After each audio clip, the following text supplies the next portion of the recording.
And what's up, everybody? Welcome back to the channel. It is your boy Cheap Ludes, and I'm back with another video, man. Sorry it took me a long time today. I've been kind of busy. Either way, we're going to be talking about the market and the result of the Idols packs today. So if you're new to the channel, man, subscribe, dude, if you're not. Or if you are, drop a like on this video. Comment down below. Definitely subscribe, though. I'm trying to get to 2,000 subscribers at some point. I don't know, in the new future. I don't know, by March. At least something, man. So yeah, if you guys, obviously everybody knows the Idols packs came out, sent the market into a tailspin, so we're going to be talking about that. And with the approaching Season 4, if you haven't done any of these challenges yet, I highly recommend doing as many of them as possible before you get to Season 4. Especially like these two right here, you do get a free Ruby Karis Levert, which will help you with Limited, and some other good stuff. If you haven't done these for Vlade Divac, Vlade Divac's not a great one, but you do need to do that for Baron Davis if you are trying to go for that. If you're just going to complete any of these challenges, though, I highly recommend completing LeBron James one, because Amethyst Daniel Gibson is an incredible card, and it's definitely worth completing those. Same with those pack challenges. Every time you complete one, you get a free pack. So if you guys are not aware, we have one more Season 3 Season of Giving pack, essentially, that's coming out. Looks to be, let's see, Friday, Saturday. It looks to be Monday or Tuesday, I'm not sure. It's coming out, and so you are going to get a second chance to get guys like Davis Bertons, James Harden, John Collins, plus the new guys. So we do have another pack coming out before the end of the season, which you'll need for Wilt Chamberlain, which I will not be locking in for obvious reasons. Now, if you do have Davis Bertons right now, highly recommend you selling him right now. He's going anywhere from like 12 to 14k, depending like what time you're selling them at. And honestly, he's going to be way cheaper come Monday. His price is way up because of Limited right now. So, I mean, if you have him and you like the card, if you need him for Limited, I understand keeping him. But if you don't, you need him for Limited. Like, I don't use him. I use LaFonso Ellis and Jonathan Isaac instead. I'm going to pick him back up when he's like 3k when the super packs come out. And even when the next Season of Giving packs come out. Sell them for like, I don't know, you can sell them for whatever. Oh man, I meant to sell them for 12.5, but it's no big deal. Like I said, I'll pick them back up for 3k if I want to. A lot of the Ruby guys are really expensive right now. Like Rex Chapman is about 5-6k. Where are all these people getting Rex Chapmans to put up? Are people investing in Rex Chapmans right now? Either way, he's not worth selling. His value is kind of always right there. Gary Harris, don't get it twisted. He's probably actually going for like 14k, or not 14k, 1400 MT. If you are looking for a guy for Limited that's not going to like hurt your budget and is still going to be an effective player on your team, Gary Harris is going to be a really good option. And I am going to do a Limited video later tonight and kind of talk about a good roundabout team that you should be using and guys that you can use for a low price of MT. Kyle Korver is going to be up a little bit. Pretty much all the standard Ruby guys that usually go for like 2-3k are going to be going around 4 to 6 now. You know, your Nick Anderson, Rex Chapman, Kyle Korver, like all those guys are going to be up in price a little bit. So, I mean, realistically, I don't recommend selling Nick Anderson to try to make like 1,000 MT. I just don't think it's really worth it. Gerald Green is going to be up. He's up a little bit higher because he's more of a rim running card, so he's really unstoppable in current gen. So it's definitely something to think about. If you have Manute Bull, man, sell Manute Bull, dude. You could always buy him back later. He's going for so much MT for a Ruby that's really not that good. Like, he's just tall. And then get that 10,000 MT for that Ruby. Dude, get rid of Manute Bull, man. All these Amethyst guys, they haven't really spiked in price. Tyler Hero is still really expensive for some reason, which is weird. I don't know why he's up in price. I mean, just with the wealth of really good Ruby options at the 2-guard and small forward, like, I don't really know why people would be using Tyler Hero as their Amethyst, but to each their own. Whatever works the best for you in regards to like Limited. Matisse Thybulle is still pretty cheap. He's kind of gone up in price a little bit. He's going for about 3. Ooh, what's Giannis? Has he peaked? Oh yeah, I might have to sell this Giannis. I've kept him specifically for this reason. I mean, you can get about 7k for this Giannis, and then when the super packs come out, he's going to be like 2,000 MT at the absolute most. You can make a nice profit on that. Same with this LeBron James and this Anthony Davis. They're all going to be involved in the Season 3 Super Packs that are dropping next week, so you can make a nice little profit, go back and pick those guys up for basically discard value. Same with like Lauri Markkanen and a couple other people. Markkanen's way up in price. If you have him, he's not really the best option anyway. I would just try to get 7K for him, and you can re-pick him back up for probably like 1,500. Bull is... Wow, he's expensive. He's about 10K. I mean, that's a lot for a Ruby, so I'll probably put my Bull up, and then I'll just go re-pick him up when the Super Packs come out. I do like this card as a Ruby. He's a very good card. I'm more of a fan of Thon Maker personally, but I'll probably sell him for like 10K while I got the chance. You know, that's something I recommend a lot of people do right now. LaFonso Ellis, have you peaked up in price? Yeah, LaFonso Ellis is a better option than a couple of those guys anyway. Yeah, let's throw Bull up for 10K. If he sells for 10K, I'll be happy, to be honest with you. I think I picked him up for less anyway, so I'm making a little profit on it, so it's no big deal. But Limited's causing a lot of, like I said, a lot of cards to soar up. Like, Bertons is not worth 12,000 MT, like, straight up, dude. He's not. He's worth about 3,000.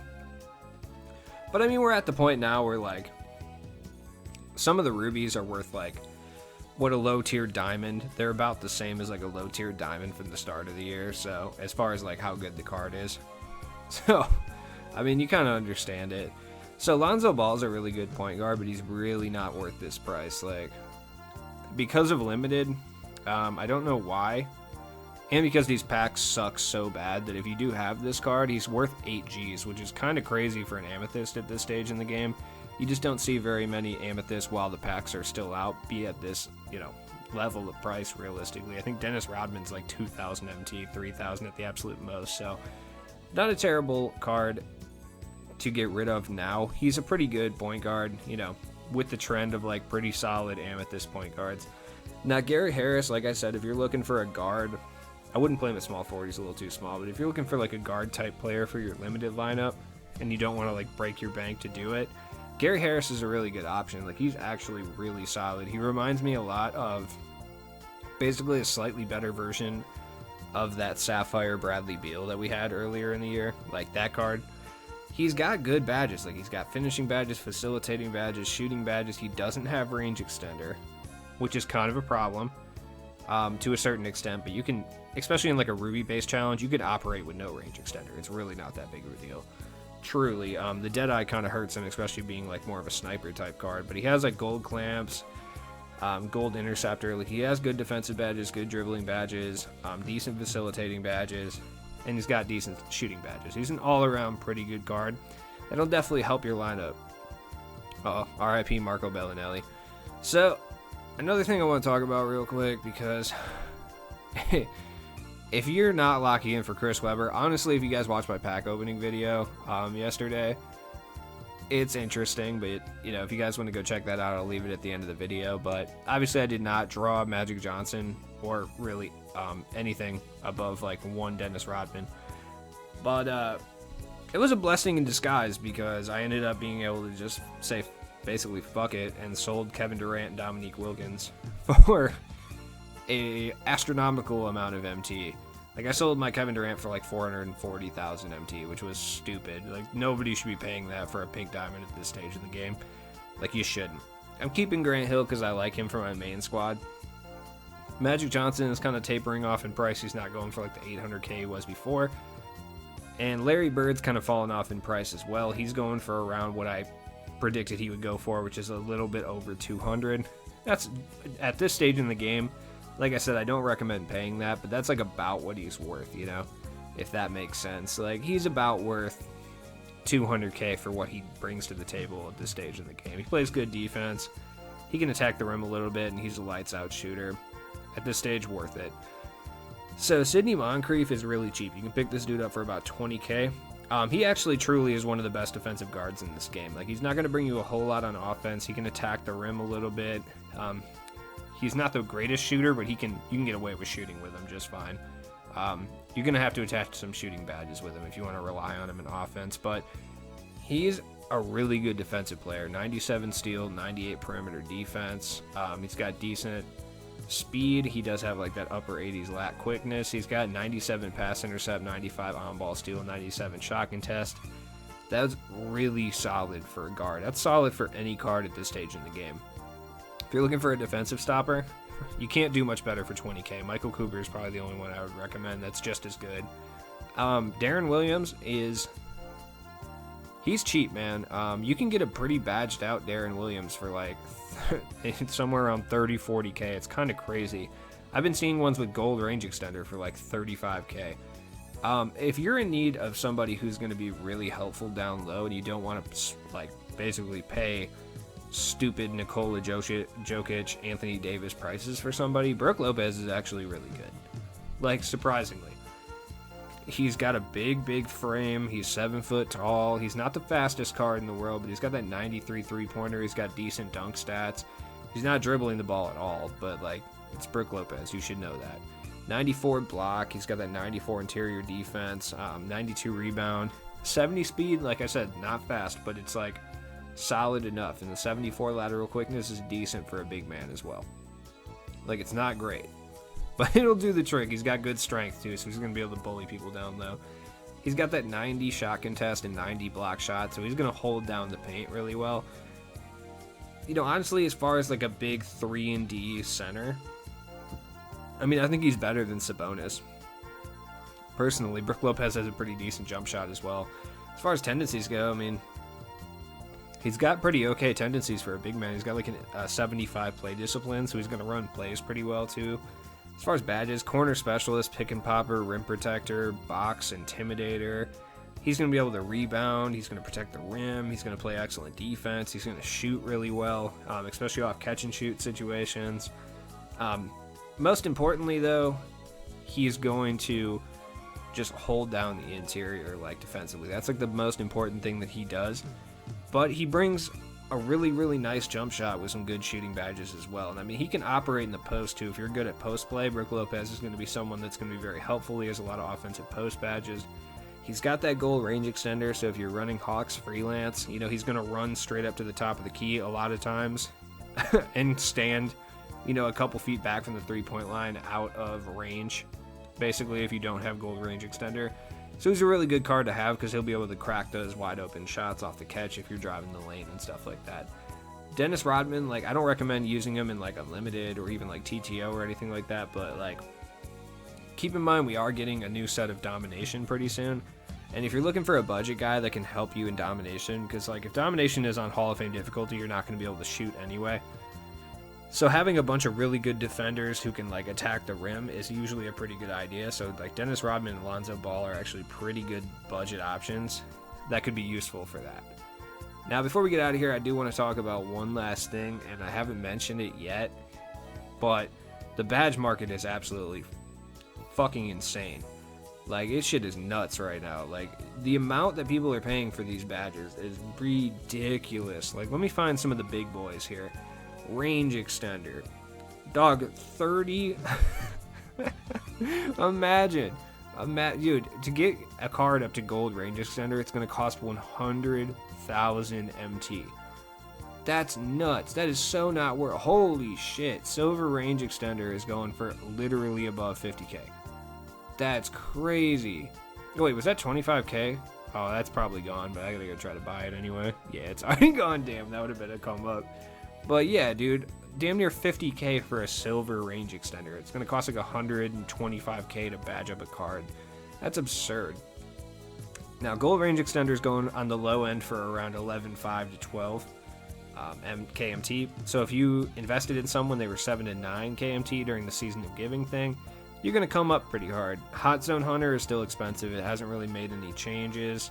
And either of them still a little over 10k for both of those badges. Flexible is absurdly expensive again because Baron Davis doesn't have flexible shooter, or flexible release, I should say.